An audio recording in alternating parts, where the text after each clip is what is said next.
Let's get it on then, shall we? Mwah.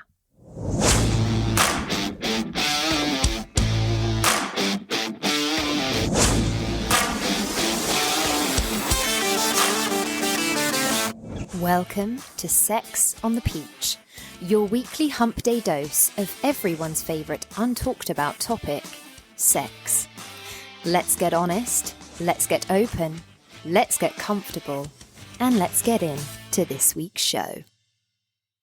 Good morning, everyone. Happy hump day and happy Sex on the Peach day. I'm your host, Peach, and after a brief hiatus, I am back. We all know that I like to keep things open and transparent on here, and honestly, life threw a few curveballs the past few weeks, which just didn't leave me the adequate time to record the podcast in the way I want to. I know I can always just rush out a quick chat about sex, considering I spend most of my time speaking about it as it is, but I would rather have the time to put together content and an episode that I think is informative and good. So I really appreciate anyone who has tuned in to other episodes while I've been gone, and also hello to any new listeners out there. For the next month or two, I will be going to a fortnightly release just whilst my degree work is pretty heavy. And also it will give me a little more time to record with the amazing guests I have lined up for the season, which has proven exceptionally difficult to do whilst on tour. Anyway, thank you for understanding, and let's get into today's episode. Now, between our terrible, terrible sex education, the way sex is portrayed in Hollywood movies, and the countless porn videos that are out there in the ether, apparently, a few thrusts of penetrative sex is enough to propel us all into mutual, mind-blowing orgasms. And well, if that's your experience, props to you. I think the majority of us would be extremely jealous. Because the reality is, climaxing from penetrative sex simply just isn't that common for women and vulva owners, and only happens for approximately 18%. On top of that, it can absolutely become the go-to that every sexual experience has to end in penetration if you are a woman and vulva owner or a man and penis owner sleeping with another penis owner. Because that's what we're taught. And so your sexual experiences, especially in longer-term relationships, can become a bit on repeat.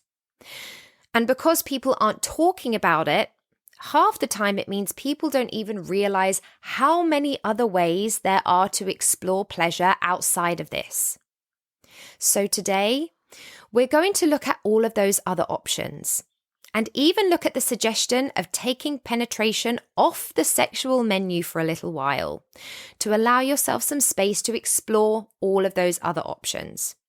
You may even find that it reignites your desire for penetration if you're finding yourself in a bit of a sexual lull at the minute. I don't really have questions to answer today as such, because I asked the questions this week. And thank you for sending me in your answers, thoughts, and feelings on the subject as requested on my Instagram. We will be looking at these later in the episode. So, let's get into it. Here is an Ode to Outercourse.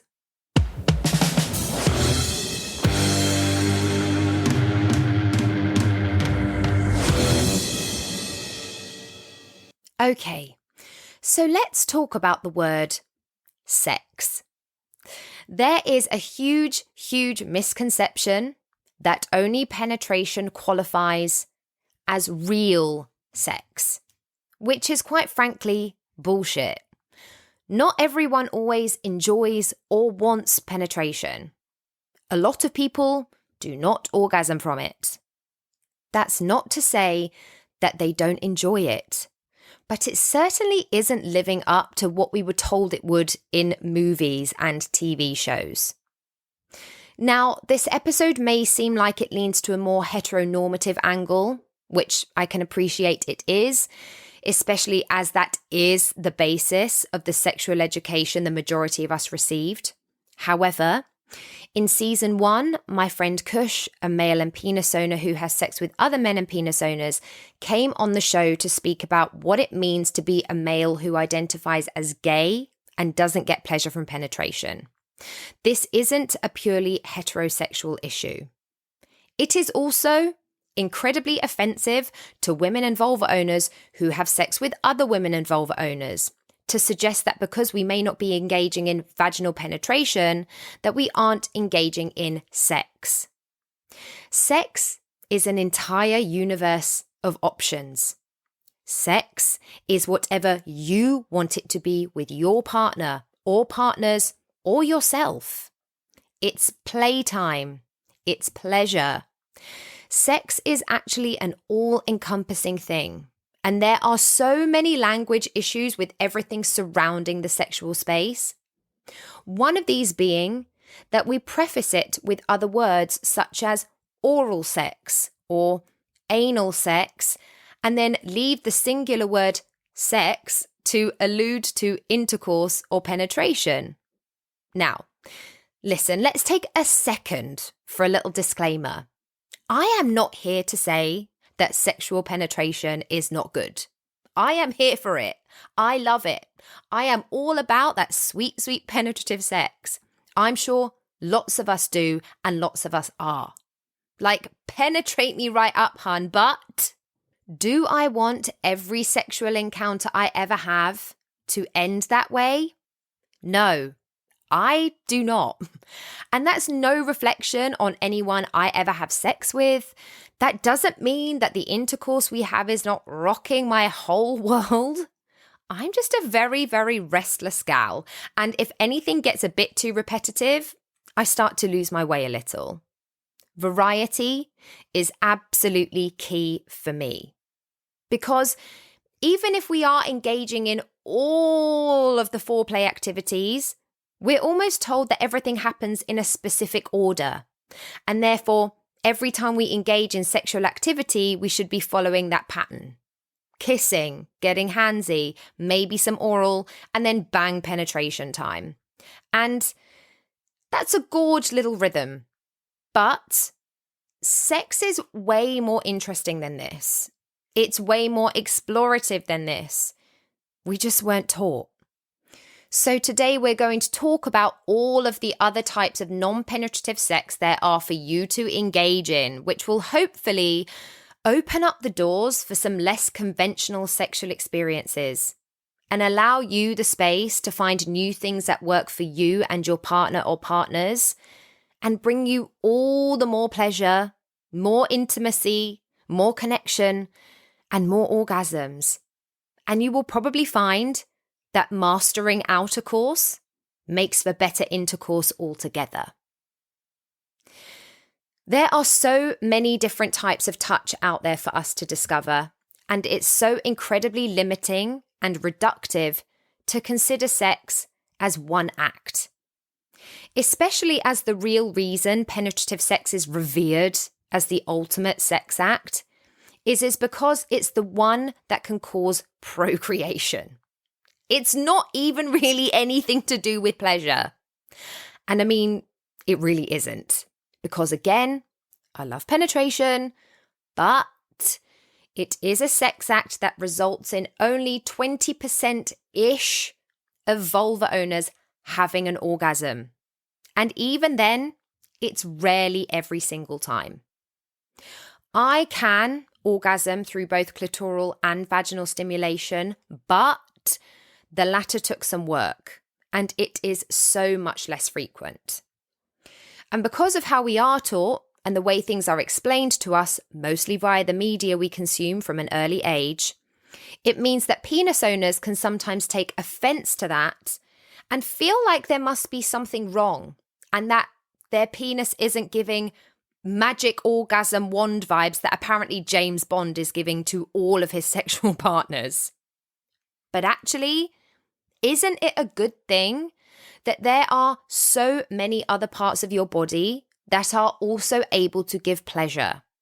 And all the pressure doesn't have to solely rely on your penis. Your hands, your mouth, There are just so many other things that you can bring to the sexual table that can take the penetrative pressure off. Even when women do orgasm during penetration, it is very often because they are having their clitoris stimulated at the same time. So y'all can give your penises a bit of a break, to be perfectly honest with you, because actually, in a penis owner, vulva owner scenario, there are just other parts of your body that are able and also more likely to give a vulva owner partner pleasure. Penis owners in general orgasm way more than vulva owners anyway. Something we already know as the orgasm gap. So if you are in a penis owner, vulva owner partnership, exploring all the other possible ways to make those orgasms happen for your vulva owner partner is going to be a huge part of being a collaborative and attentive lover. I will say that when I'm engaging in sexual experiences with fellow vulva owners, the communication before sex is generally better and more open. And because penetration isn't an act that is readily available unless you're going to use a toy on each other, the scope for whatever you feel like exploring together is vast, because we don't have a conventional sex script that we've been taught we have to follow or know how to work with.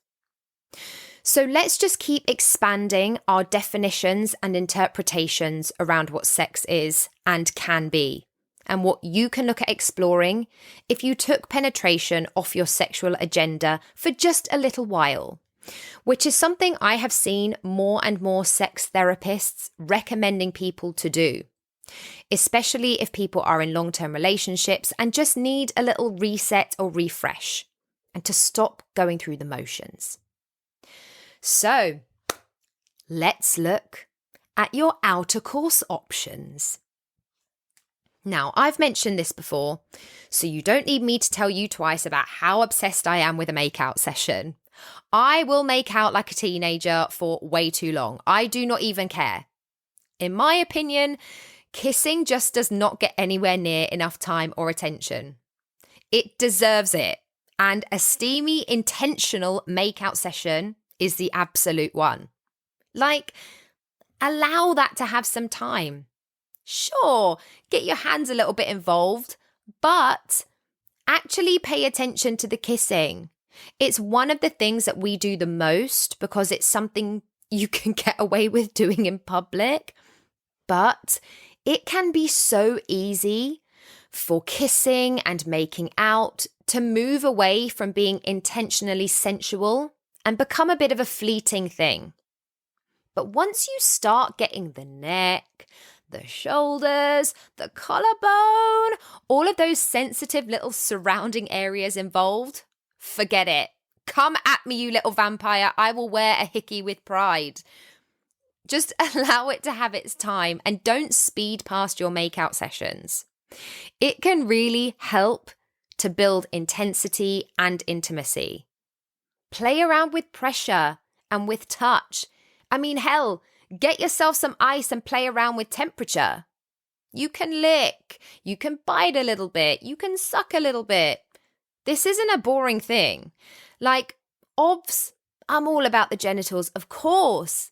But I'm sorry, our mouths are where the magic can really, really happen. So don't do yourselves dirty with a quick peck. We aren't seagulls. Explore a sexy makeout session and build some heat. You don't have to limit yourself to the lips. There's a whole body out there for you to kiss, my angels. And yes, it might feel like a massive fucking tease, but that's great. We love. The more turned on we are, the more likely we are to get to a place where we are able to reach orgasm. Okay, you're all going to laugh because it's giving American Pie teenage high school energy, and the term dry humping does not do it any favors. But if you think I am anti a little grinding session, you would be wrong, my friends. And I easily think a makeout session can lead you here and should lead you here. Probably not with a thick pair of jeans on, you know what I'm saying. That could be a little bit painful. But if you're wearing the right kind of clothing, or you're down to your underwear, a little grinding and gyrating never hurt anyone. And it's a great way to add a little clitoral stimulation. It's not for everyone. A good friend of mine can absolutely not get on board with the thought of dry humping, because whenever we've talked about these things, he personally just thinks it's too funny. And I can, I guess, see that side of things, but also his loss. But I'm also going to say, don't put it off just because you associate it with probably being young and inexperienced. Those are the times we're figuring out what feels good and discovering. Rubbing each other here feels nice, rubbing each other there feels good. It's a bit of a freeing thing to realize we were at a place of discovery, and actually we have the option to revisit those things, but with more knowledge about our bodies than we did at that original time. Reclaim those college years and grind away, babies. Okay. There are really just so many ways that you can experiment with touch. And we all know from previous episodes that I am literally incapable of behaving like a normal human being and just going for a massage at a spa without it being a completely sexual thing in my head. Massages are 100% a sexualized thing for me at this point. Like, I'm jealous of everyone who can switch that side of things off, because the candles, the scent, the oils, the touch, it's giving soft porn for me, honestly. But a sensual massage with a partner is an amazing way to explore touch with each other. Get those massage candles and oils, that low lighting, towels optional, but I actually think the little towel is kind of sexy. And take your time really touching each other, really exploring each other's bodies. You will probably find you have areas of sensitivity that you didn't even know existed on both yourself and your partner. Areas that aren't stereotypical erogenous zones. And you can focus on them longer than you normally would if you were just immediately heading for that end goal. Sure, we might do a sweep of the inner thigh, but actually with sensual massage, you can play around with all of those areas. And all of these little areas that feel good, that bring you pleasure, it's all information that can help you and your partner, because you can then incorporate those places of sensitivity into other areas of sexual practice. Listen, we all know that sometimes after a massage, if you are feeling at your most relaxed, the last thing you want to do is reciprocate. And sex doesn't have to be a transactional thing on a daily basis. So this might be something that you split across a couple of evenings, and one of you goes one night and the other the next. I would say I enjoy giving as much as I do receiving, especially when it comes to things like this, because I love exploring and finding new things out about my partners. But it doesn't mean this always has to happen one after the other. And there's definitely something to be said for allowing a whole night of giving pleasure to your partner, and then a whole night of being the one on the receiving end. But take your goddamn time. Explore, explore, explore. And also, putting this time in generally makes orgasms way more intense, because there has been such a build-up and the rest of your body is like ready to go. And whilst we're on the subject of hands, yes, you have the option to use them on each other, or you can engage in some mutual masturbation. And this always seems to be a bit of a polarizing topic. And so many people scoff at the idea, and I don't know why. Maybe it's like a, why would I do it to myself if my partner is there kind of attitude. But there is no better way for your partner to learn what you like than for you to show them what you like. This might be done manually. This might be done with a sex toy.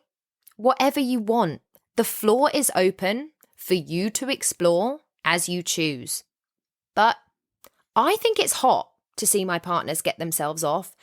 I think they think it's hot for me to get myself off. And you have the option to edge each other on, to control your way through together, and even orgasm at the same time if you feel like you can both reach it on that occasion. You could even spend one night giving mutual masturbation a go, watching and seeing what works for your partner. And then the next time you engage in sexual activity together, do it to each other instead of to yourselves. And isn't it kind of sexy to know that your partner has seen what feels good for you, taken it on board, and is now doing it to you? And vice versa? Teachable moments.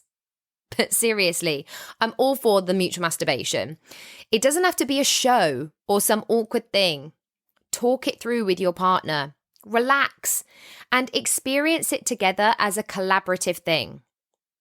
Listen, it might not be for you, but you won't know until you try. And if you do ever feel awkward, laugh it off and try again another time. Again, it's not a show. No one is watching.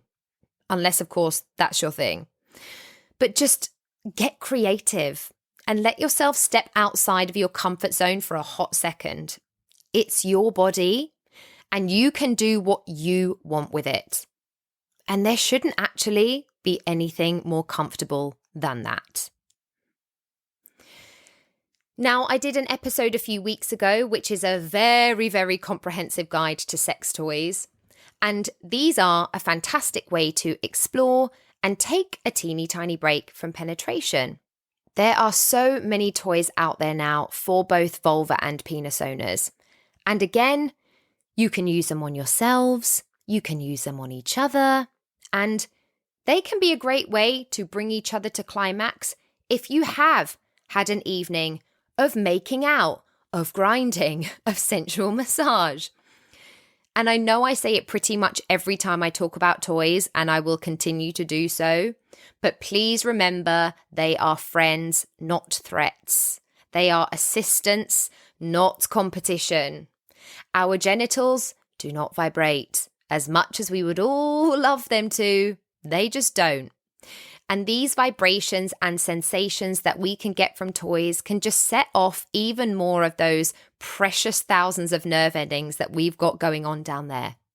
And they feel really freaking good. Using a toy on your partner, it's hot. Watching your partner get pleasure, it's hot, hot, hot. And there's so much space to play with them.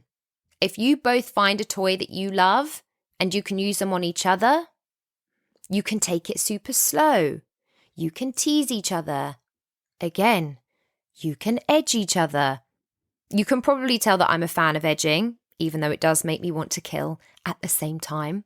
But again, it's a way in which you can play with each other and try and even get there at the same time. And you can use your toys on other parts of your bodies too. Vibrations just feel really fucking good. You don't have to go straight for the genitals over and done with goodnight. If you are taking the time out of the usual sexual script, utilize it to its best and see what and where else feel good with those toys. Put aside the time. It's fun, I promise. And then you can also add those toys in alongside your penetrative practice and just elevate the entire experience to a whole new level. Listen, you know I'm not a huge fan of the anal-related situation, but the fact of the matter is, you'll have a lot of nerve endings in your anus. And given this specific conversation today, I'm not speaking about anal penetration, I'm speaking about anal stimulation. And that is an option for you to explore. I mean, it's 2023, but a lot of people do still find this still a bit of a funky taboo topic. And even though it's not necessarily my thing, it isn't something that should be shied away from or ignored. Because if you get pleasure from your butthole, then you get pleasure from your butthole, babe, and you shouldn't be denying yourself that. It's not wrong. It's not dirty. There's just so much negative conditioning and stigma around anal play, which is ridiculous. It's literally just another part of our bodies that is open for exploration as much as any other. I will say, I will often tentatively introduce a bit of rimming into oral sex. I say tentatively because I'm always going to be keeping an eye on my sexual partner to make sure they're okay with it and making sure things are comfortable and consensual. But sometimes the look of confusion on specifically men and penis owners' faces when they're like, I kind of like this, but I don't know if I should be liking this. And actually, this is kind of a little stressful, but also it feels good. It's really something to behold.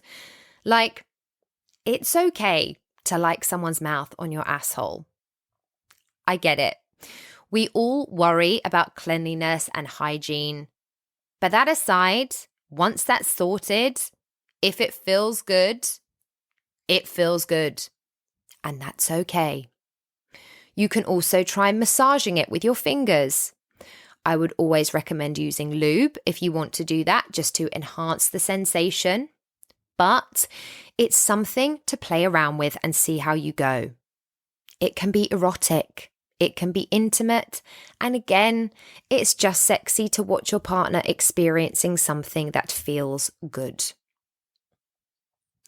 I'm sure we don't need me to delve too deeply into my favourite of all the sex acts.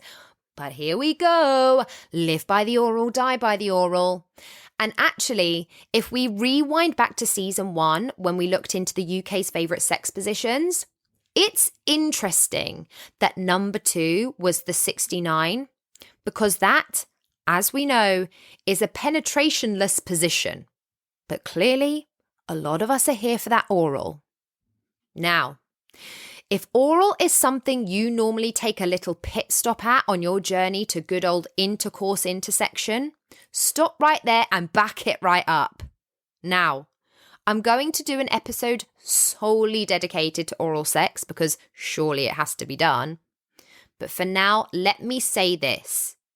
Take your time. Whether you are going down on a penis or a vulva, you do not have to be giving it pedal to the metal the whole fucking time. In fact, that's more often than not going to desensitize everything relatively quickly. There are so many parts of your mouth that you can use. You can kiss, you can lick, you can suck. I would not recommend biting in these areas unless this is something your partner explicitly likes and has communicated. But again, allow yourself some exploration. The best kind of oral sex, in my opinion, is when you can tell that the person giving is really enjoying it. That's the most relaxation-inducing environment that you can be in as a receiver. Because you're not like, oh God, I need to orgasm in 3 minutes just so this doesn't become awkward. So buckle up and settle in. Try different positions. See what feels good. It's fun to tease your partner. If you're going down on a penis owner, you don't need to be visiting Deep Throat City the whole time. Just play. Ask for feedback. Ask what feels good. Slower, lighter, faster, harder. You know the drill. Same for vulva owners. We don't need you giving the alphabet with your tongue at the speed of light. Slow it down. Pay attention to your partner's reactions and work with their body. I know it can be nerve-wracking to give feedback if that isn't something you are used to, but it is as simple as saying, that feels so good, so that your partner knows to stay where they are and not change it up. Oral sex can look hella aggressive in porn, but actually, it's incredibly sensual and erotic, and it does not need to be rushed through. As I said, our mouths can make magic, I'm telling you. I know that all of these things aren't going to be for everyone, but the issue is a lot of people aren't talking about them or trying them.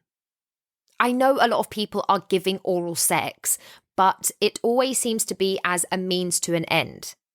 But when you take that pressure off and allow yourself to just live in the moment and tap into all of the different types of pleasure your body is capable of feeling, you are more likely to reach orgasm anyway. So my goal for anyone listening this week, I would love you to check in with your current sexual partner or partners. And if your go-to sexual experience usually ends in penetration, agree to a week or a couple of nights or even just a night to start off with, where you take it off the table completely and talk about what you would like to do to each other when you don't have that as the end result. Because when you know it isn't an option, the other sexual acts that are more appealing to you might feel more obvious and more desirable. And then you'll be more tapped in to what makes you feel more erotic and sexy. There are just so many things to play with and choose from, and it is only going to expand your horizons as a lover.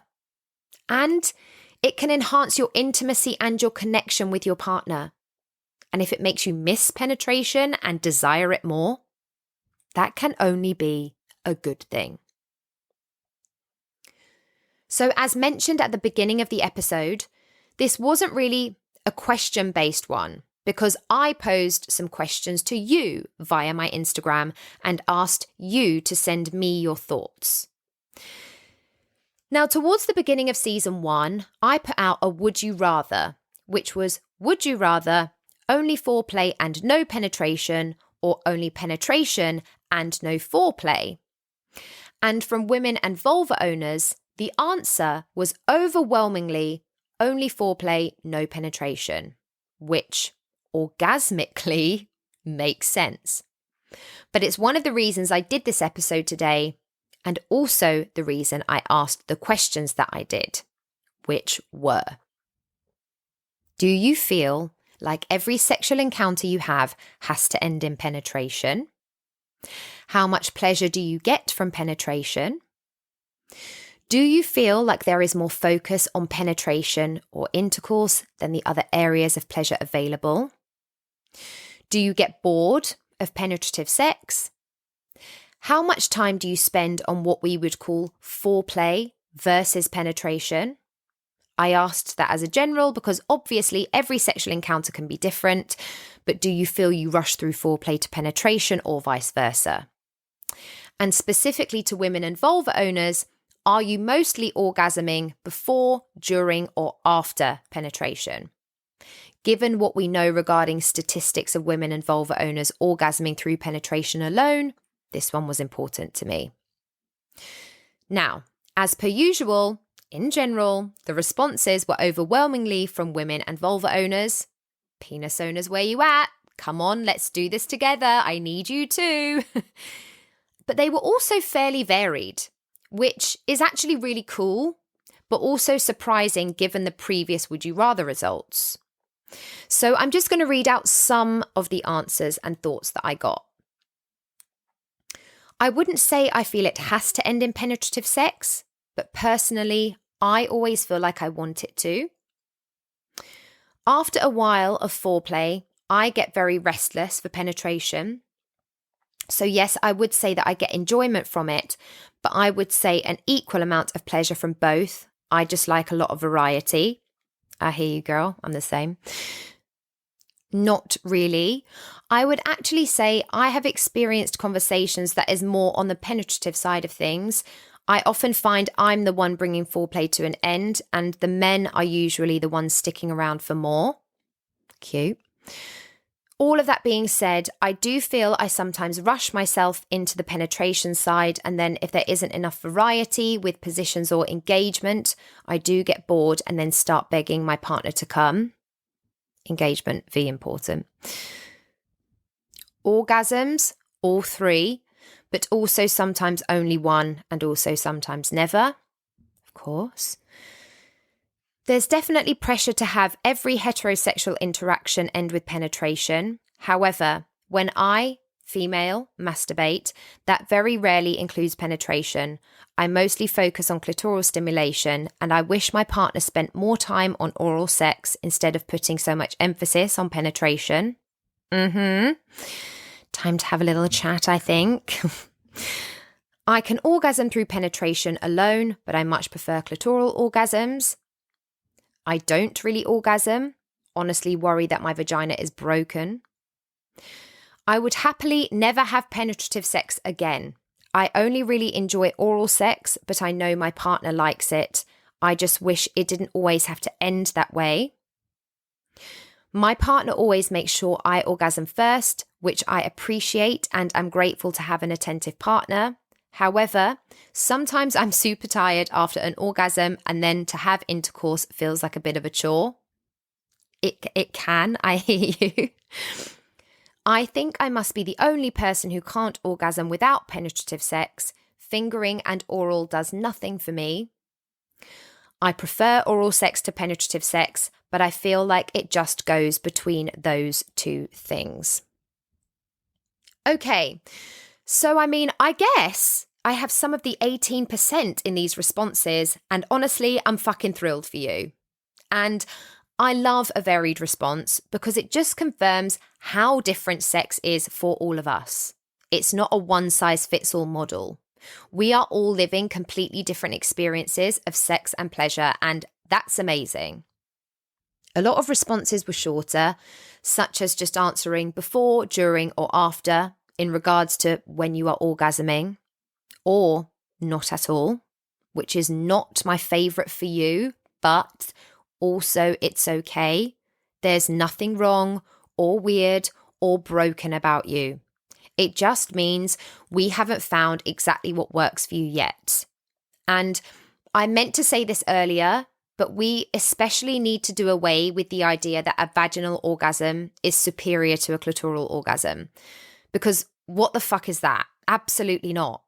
An orgasm is an orgasm. And I don't care if it's happening via your fucking earlobe. There's no superior orgasm.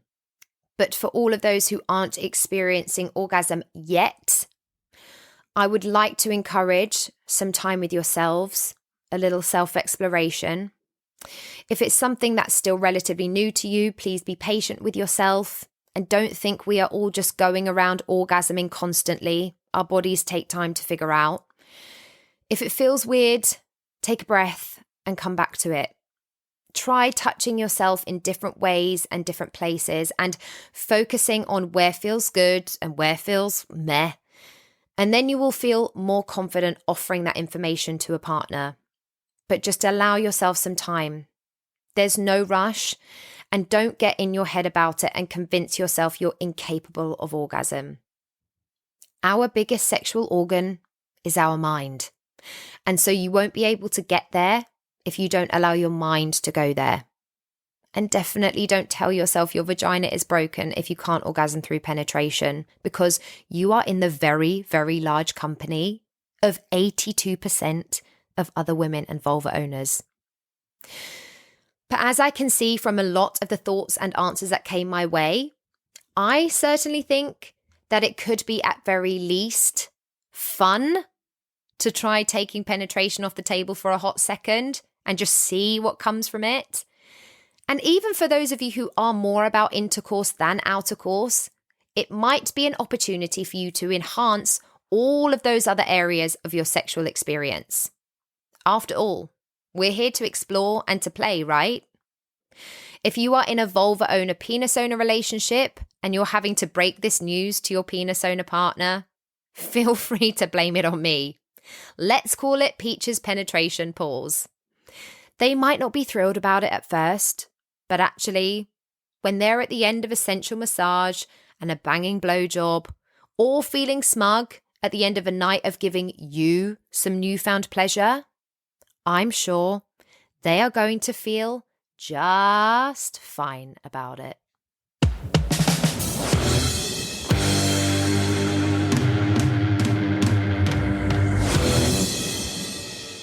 Okay, so who feels up for the challenge? Obviously, feel free to get as creative as you wish. Ignore every single one of my suggestions today if you want, and just let me know what things you come up with if you do decide to give yourself a little penetration pause. At the end of the day, all I want is for all of you to be experiencing liberating and pleasure-filled sex lives. So if taking penetration off your menu sounds like your worst nightmare, then don't do it. But we have been forced for so very, very long to follow a cultural script that sex means penis in orifice. And I need you all to know you have so much more than that to play with and explore. And I want you to have the space with your partners to give all of these things a go and hopefully discover new things that you can then bring into your penetrative practice also. Let's always keep communication and pleasure at the forefront, but whatever you decide to do, I got you. I hope that I've at least given you some food for thought this week, and if it ends in some orgasms for you all, I will consider all of my other sins in life forgiven. I will see you all very shortly for another episode of Sex on the Peach. But for now, thanks for coming. Thank you for tuning in to Sex on the Peach today, and I hope that you enjoyed this week's episode. You can find and follow me on Instagram, YouTube, and TikTok at Sex on the Peach Cast, and you can also get in touch with me at sexonthepeachcast@gmail.com. Please do continue to like, share, subscribe, rate, and review wherever you listen to your podcasts, and I'll see you next week. Love.